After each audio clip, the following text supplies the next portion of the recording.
Hi, it's Colleen and welcome back to my sewing room. Today I'm working on a robe à la Francaise. These are the big Marie Antoinette style gowns that people think of when they think of 18th century. I have a ball to go to and it's in about 3 weeks. Edited Colleen here. I just wanted to jump in and say that all of the footage you're seeing in this video was filmed last October. The ball was actually held October 21st of 2023 and I'm just now getting around to showing you this project. But obviously I finished the dress, I attended the ball, and I had a great time. Yes, I left this until the last possible minute. I've never made one of these dresses before, so I'm learning as I go, but I've already made a lot of great progress, and I'm going to take you along with me as I take this gown from mock-up to completion. I wanted to start by showing you my inspiration for this dress. Yes, you can buy commercial patterns. This one is by American Duchess, and it's probably the most historically accurate commercial pattern that there is for an 18th century style gown like this. I'm struggling with simplicity. It seems like all of the historical costuming patterns I've tried from Simplicity that are by American Duchess, the sizing is just really wonky. It's hard for me to zero in on a good fit for my body. I have to do a lot of mocking up. It's just kind of a mess. I was going to maybe start with this, and then I decided to instead start with the pattern I already made for my most recent project and go from there. This is a book that the same people made, American Duchess. It's the Guide to 18th Century Dressmaking, and they walk through how to make one of these gowns from start to finish. Now this is for hand sewing and hand drafting the gown that there is a commercial pattern for. It shows you how to make all the trim you're going to need for it, how to make a stomacher for the gown. So this is going to be really helpful for me. But where I wanted to show you, there are pattern pieces that you can scale up to full size. Every square is an inch. You can draw it up and make this up yourself. What I did was take the most recent pattern I made, which was for the 1780 to 1785 jacket, and I modified the pattern to look like this. So in some cases, like right here, I had to sew the pieces up that I had and move this side seam over, change the curve a little bit. I obviously had to take off the double-breasted stuff at the front and make that more of a straight line. I had to cut my shoulder straps off because they were all in one. But anyway, I made the modifications and did a mock-up, and it fits great. And it saved me a ton of time because I have already fussed with the pattern and made the adjustments. Like for me, I'm short-waisted, so I always have to change the shoulders. You know, it's always a mess. So I had already done the work, and now I've just translated over into these pattern pieces and I've cut them out of linen to make the lining. So the way a robe à la Francaise works is you build a lining and then you mount your fashion fabric to the lining. There is some size adjustment capability right here at the back that I can put in eyelets or drawstrings or ties like this. And sometimes people just had a fitted back and didn't have any size adjustments. Patterns of Fashion has a lot of gowns that you can look at. These are gowns that are in museums and they are from the time period, so you can see how they were constructed. This is one I really like. The fabric I'm using is not a stripe, so my gown won't look the same, obviously, but the details I like about it are these little ruffles and the way they come away from the crook of the elbow right here. I like the narrower pleats in the back. I like the box pleated trim and this button front stomacher, or they call it a compere front. I guess that's how they say it. And then I like the pleating on the petticoat. So I'm going to use the style lines of this dress as inspiration. There are pattern pieces here at the back, and I could have gone through and made the gown using the detailed patterns, but again, I would have had to size up, I would have had to scale up, I would have had to fit, but I will use these patterns for the flounces that go on the sleeve. That last gown was from Patterns of Fashion 1. This is Patterns of Fashion 6, and this is another robe à la Francaise that I really like. You can actually see the curve of the waist behind the pleats from the back, and the American Duchess guide has much wider pleats that hide all of that. So I'm going to follow the narrower pleating pattern. But I like the shape of this gown as well. It's got a very nice bell shape here. Some gowns, like the American Duchess gown, they're just a little over the top for me. That doesn't mean that that's bad. It's actually great for a lot of people. I don't want anything quite so over the top. I like this more tailored, clean line here. And this has some interesting trim down the front. It's gathered on one edge and then sort of pleated to fit on the other edge. I'm not following the pattern, but I am going to follow some tips for things like how to do a facing. The American Duchess guide says have a 1/2 inch hem, but this actually has a nice deep facing on it. And I think I'm going to do the deeper facing because I like the way that looks. I'm going to take inspiration from Patterns of Fashion. I'm going to follow the construction of American Duchess. And then I'm going to do whatever makes me happy when I look at the dress. As for my materials, I have a very large roll of this fabric. It's machine embroidered. It's not historically accurate because it's synthetic, but it looks pretty darn good. And I like the colors in the embroidery. I like the sheen of the fabric. And I have seen some other 18th century dresses that have a very similar cream colored background with a floral, vine, meandering flower type of embroidery or painting on it. And I do have a nice coordinating silk. So this right here is a sort of a shot silk taffeta, and I have it and it matches. I'm using it. So that's enough for the petticoat and the stomacher and some of the trim. Then I have this small piece of silk, and it's left over from when I made my bergère hat. It's enough for one of the sleeve ruffles. I'm going to make the robe out of this material, the petticoat and the stomacher out of this material. There will be 3 flounces. One of this color, one of this color, and one of this color on each sleeve. And then often these gowns were made with a lace en gigant, just another layer of a floofy flouncy stuff on the inside of the sleeve ruffles.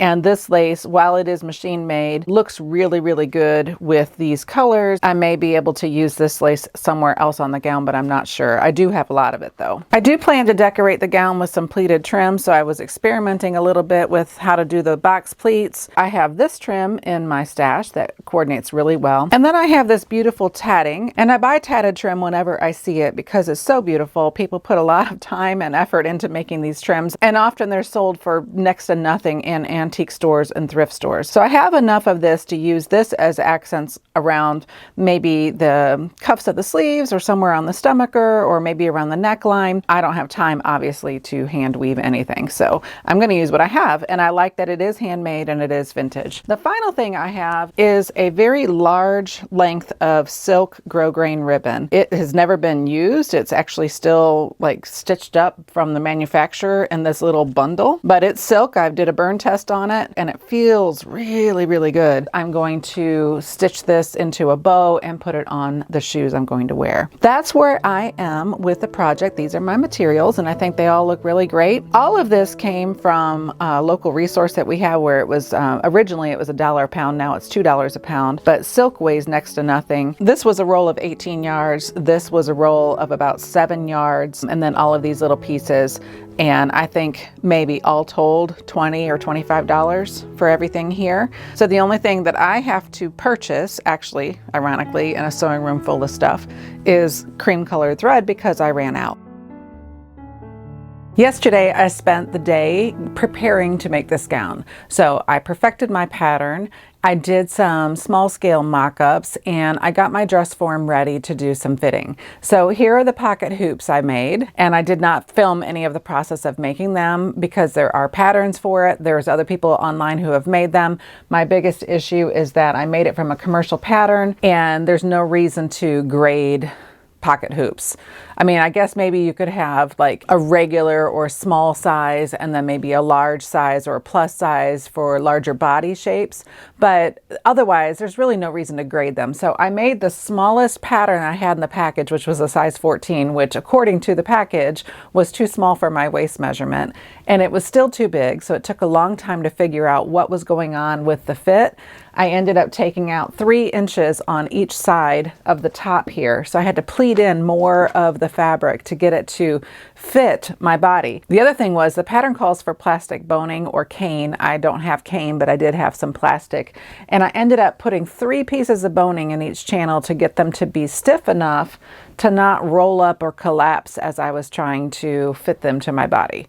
A lot of hassle. I kind of wish I had just started from Patterns of Fashion. I probably would have saved time versus going with the commercial pattern. Anyway, I got that sorted, so it's on here. I finally padded out my dress form and put my stays on there because my dress form was not the right shape, and not the right size because I have put on weight since I made this dress form. So I padded it out. You can see I got my lovely boobage up here. So I already know that my bodice pattern fits me well enough. What I wanted to do was mock up in a short version these pleats in the back because I wanted to make sure I knew, number one, how to do them before I got into my fashion fabric, and whether I like the size, number two. So in the book, American Duchess Guide to 18th Century Dressmaking, they mentioned that these pleats narrow over time. So they're wider in earlier fashions and they're narrower in later fashions. So you kind of need to know what era you're going for and what you like on your body. This is another gown that I really love, but this is pretty late in the 18th century. This is from 1780 to 1790, and you can see how much narrower these pleats are later in that second half of the century. I made them according to the measurements given in the book, and they are very wide. I think they're wider than I like. So I am going to narrow the pleats. But this was surprisingly easy. It didn't take nearly as much time as I thought.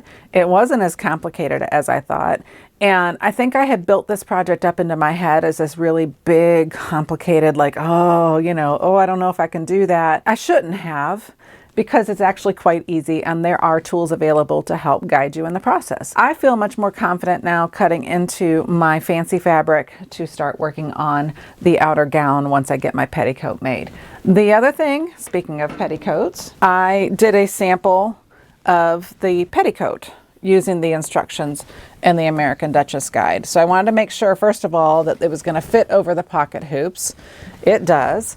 But I wanted to see what these pleats looked like in the front. If you look at some of the inspiration gowns, this center pleat is wider. So you have a flatter canvas on which to place your ruffles and trim. I like that better than having everything like, pleated and bunched up all along. You've got all the ruffles and it becomes this really big entity. I like the cleaner lines of a flatter front. So that's the other thing I'm going to do, is just make this initial pleat much wider. I still have to pleat everything down to my waist measurement.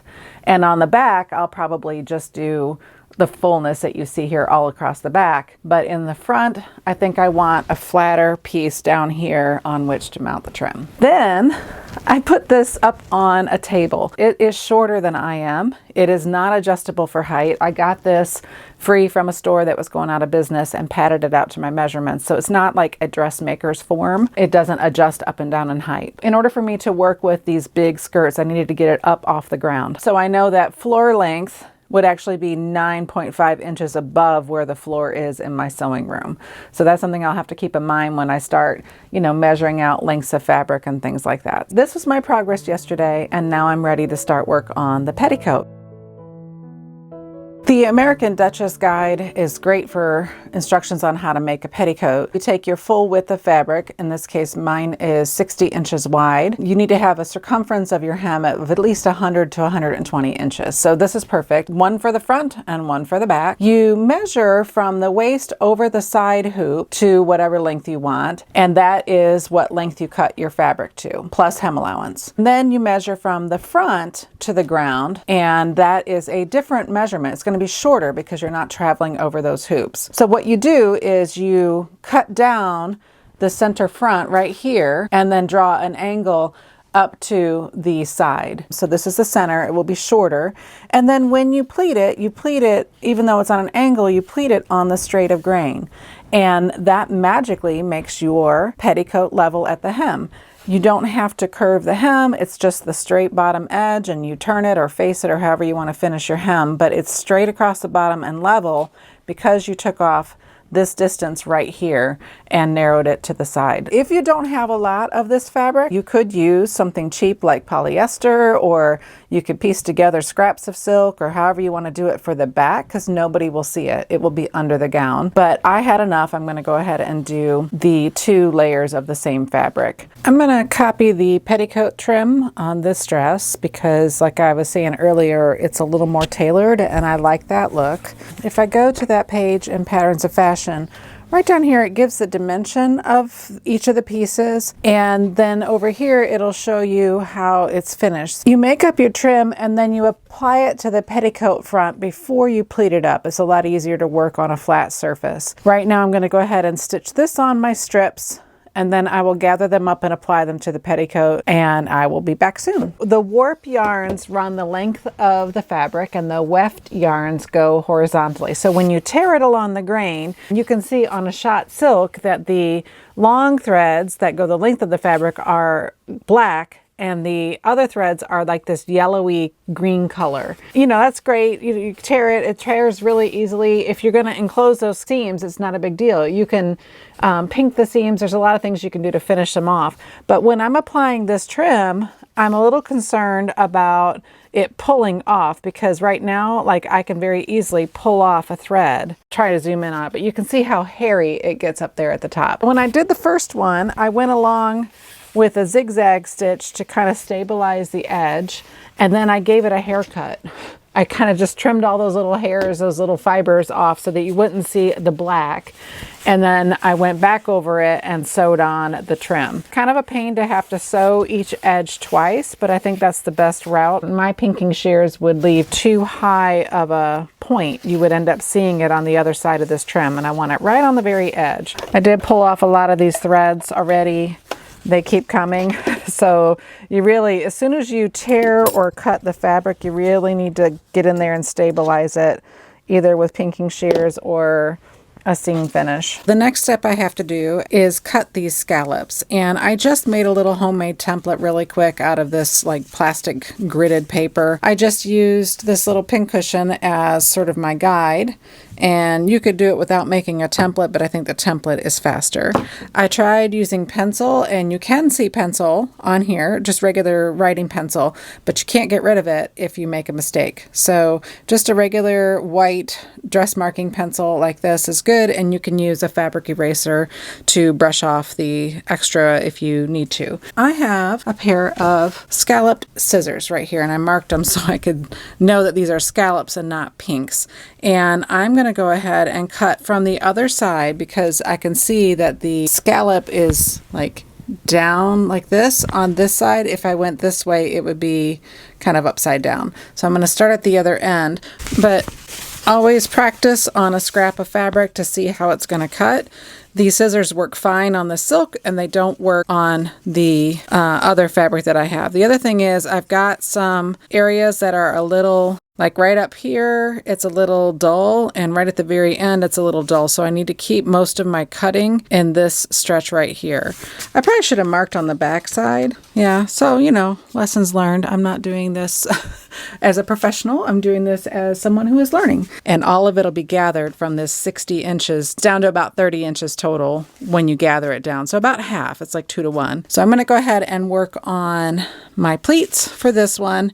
And then I can take everything I've got here, sit in front of the TV, and do a whole bunch of hand sewing. Interestingly enough, these threads are going to come in really handy because I've been saving them. And for hand sewing, none of this stuff is going to be under strain. All of the stuff that is strained, like the big seams around the bodice, are going to be machine sewn. So for tacking these on, I'm going to use a silk thread, and that should be then, theoretically, a perfect match. So if you do see any of my stitches, it'll blend in really well with this because it's one of the colors that makes up the fabric. I have pleated this trim, and I really love how it looks. I could not seem to make it to the exact dimensions that it's shown in Patterns of Fashion, and I'm not sure why, but I don't think it matters. It's whatever I like, and this I'm happy with. I started to approach this very precise, right? I had my little pleat maker, and I was trying to like make it exactly and whatever, and it ended up just being faster and easier actually to do it by eye. That means this gap is a little narrower than that gap. This pleat might be a little bigger than that pleat. In the end, it doesn't matter because somebody in the Facebook group today said nobody's looking at your dress as closely as you are.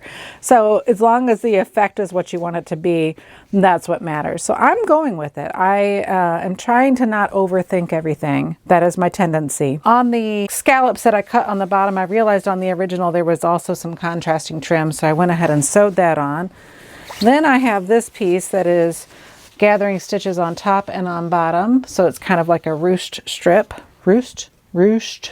strip. That's hard to say. I did make another piece of trim. This has that whipped gather, and actually the easiest way to do that is to fold it over and stitch close to the fold with the machine with a gathering stitch. It gives you the same effect. So you kind of gather it all up, and then you hit it really lightly with the iron to kind of open it up. It occurred to me that maybe all of these trims sort of developed as a way for people to show off their sewing skills, because you can do a lot of different things, and I guess, you know, maybe you could show off a bit. Plus all the lace and trim, you had to have money to be able to either buy or make those things. I think it was just a way to show off either skills, money, or both. Good morning. So I slept on this last night and I decided I needed to make some changes. So I did end up moving this big ruffle down so where it's just about at the bottom of where I'm going to hem the petticoat, which meant everything else had to move down. And then I got to thinking that this little ruffle here looked kind of anemic. I don't have any more of this trim. I have some very, very similar, but it's different if it's next to each other. So this just looked kind of plain. I think if I had made a bigger ruffle, it would have done better. I've looked online at a lot of pictures, and this puffed trim is actually very common as well. And so is this sort of interlocking shape up here. I like this a lot better than the ruffle by itself. Here's the other end of it. I haven't sewn it all up yet. It's a 4-inch wide piece of fabric that has been ironed over a 1/2 inch on each side. And then you go every 2.5 inches and sew a gathering stitch and tie it off. And then this fabric can just be pulled out into this cute little puff, and you can pin it wherever you want. The closer you pin it to each other, the more puffy it is. The farther away, the less puffy it is. Because these things don't have any cream on them, I think I'm going to play around with putting a little pearl at each gathering point. I can sew a couple or 3 pearls, and then that'll bring some of this cream color up into this section of the trim. That is the update, but I like this better. Okay, I thought I was making incredible progress and it was going so fast, and then I have spent all of today working on stitching this stuff down by hand, but I love it. Here is the update on this trim. So I did put the little pearls on there, and I ended up stuffing each of these little puffs with a little bit of like cotton stuffing, or I don't know, polyester stuffing, whatever it is. Fiber fill, that's the word I'm looking for. But that looks really nice. Everything needs a good pressing at this point, but I love how that turned out. I think that was the right decision. I have very tailored on the top, a more organic shape next. Down here is a little more tailored and tacked down, and again here is a little more organic and soft. So now all that's left is to finish assembling the petticoat. I need to pleat the top of this and then do up the side seams and hem it. I thought I would have a petticoat done yesterday. It turns out it'll be done today, so that's a day behind, but today is October 4th. The ball is on the 21st. The petticoat will be done, and that means I can spend the whole rest of the time working on the gown and the trimming. Now I know it takes a while to do all of this. Even when you cheat by machine, it still takes a long time. I can't imagine doing every bit of this by hand, but whatever. It's done now and I love it. My waist measurement in stays is 35 inches. I would like them to overlap slightly, so I'm going to do 36 inches, which means each of my halves needs to be 18 inches when I'm done pleating it. In the back, I followed the American Duchess guide, which said to do a 4-inch box pleat. It makes it really full, and I have enough natural fullness in the front that I really don't want to add more. And I'm having trouble with my stays as it is. They want to like pop out here over my belly pooch, and any pleats there just end up, you know, kind of ballooning out. So I'm going to try and minimize that by making a larger pleat in the front. And I've been doing a lot of studying of pictures and patterns of fashion. I've been looking online and seeing other people's makes. And there are times that this front pleat is actually quite wide so that it's flat right here. And then all of the pleating goes off to the side. So on the front, I think I'm going to do that. I'm going to just give it a try anyway and see how it works. A 4-inch pleat would be like this much. So there's a 6-inch and there's an 8-inch. I think an 8-inch pleat is what I'm going to start with because I'm just pinning it right now. So if it's bad, I'll undo it and try again. This fabric does leave pin marks, so I'm not going to pin too far down here. But you can see how it comes up and around because the measurement on going down over your hips right here, it has to go over those panniers. So it has to be longer from there to the ground than it does here. I'm going to end up with a 6-inch pleat instead of an 8-inch, because then there's just too much to get into the side here, and then the pleats won't really look right. I finished the petticoat last night and I really love how it looks. I noticed that when I sewed on the bottom ruffle, I kind of lost my way here toward the side. So I think I can just clip those stitches on this end, raise it up and stitch it back down without, you know, compromising the integrity of the rest of the ruffle. The gown will be covered by this much of the dress. I don't even know if anybody would notice that. Plus, the pleating kind of makes it hang a little weird. So if we come over here, as you adjust and move, these kind of adjust and move. So some of that might just be where it looks visually off, but it's fine. One thing I am glad about though is that I tried this on with the pocket hoops, walked around in it, and I don't have any trouble with the length. It's perfect along the front and the back, perfectly level. So it's nice that I didn't have to adjust the hem, but also the length is good. I can walk without like catching my foot in the hem along the front here. So it's long, floor length, and not too long for me. The top ruffle is a strip of fabric as wide as the fabric itself, so 60 inches, that I tore into the strip so it was perfectly on grain, and then I sewed the little lace across each long edge, and then I pleated it down and did a basting stitch across the middle, and then hand sewed each of those pleats down and removed the basting stitch. Down below I have another 2-inch wide strip that I cut with my scallop shears after I tore it. I thought that the scallop was like pinking and it wouldn't fray any further,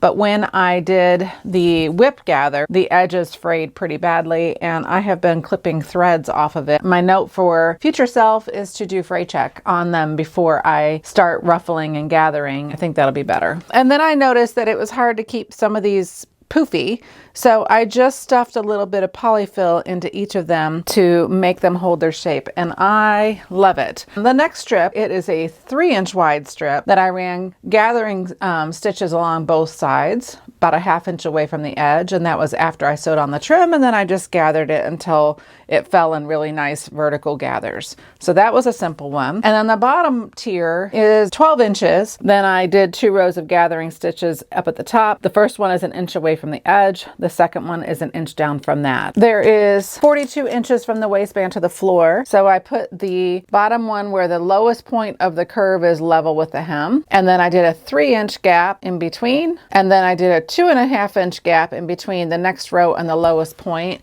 And then I did a 2-inch gap between that row and the one above it. That is something that I noticed on Patterns of Fashion, that anytime this trim was sewn on, the closer you got to the waist, the closer together those rows became. So I went ahead and mimicked that here. But it looks really good, and this has not been pressed. Of course, it's up on my table, so the skirt doesn't hang perfectly even because the table's in the way. But I'm surprised at how good this looks without pressing it. I sat and had it crumpled up in my lap last night to do the hem and the waistband, and it looks remarkably good. I thought it would wrinkle way more. The next thing I want to point out is I did a bound waistband. The American Duchess book has you sew twill tape and then fold the twill tape to the inside for your waistband. I like the look of this just a little bit better, so I bound it 3-inch strip just on the straight right around here, and it goes around the curve just fine. You might have to clip a little bit, but it was not hard to do. So that's my petticoat sorted, and it only took me 1 year to make the video. Sorry about that, but life got in the way, as it seems to happen a lot lately, and I'm glad to be back in the swing of doing videos and hopefully filming some more projects. I have part 2 of this series coming, hopefully within the next month, where I show you step by step how to make the outside of this dress. You won't want to miss that, so make sure you subscribe. But I also recently made my very first Victorian costume. It's an 1848 evening gown, and I made all of the underpinnings to go with it. That will be the next video after I finish this series on my robe a la Francaise. Thanks for joining me, and I hope to see you on the next video in this series.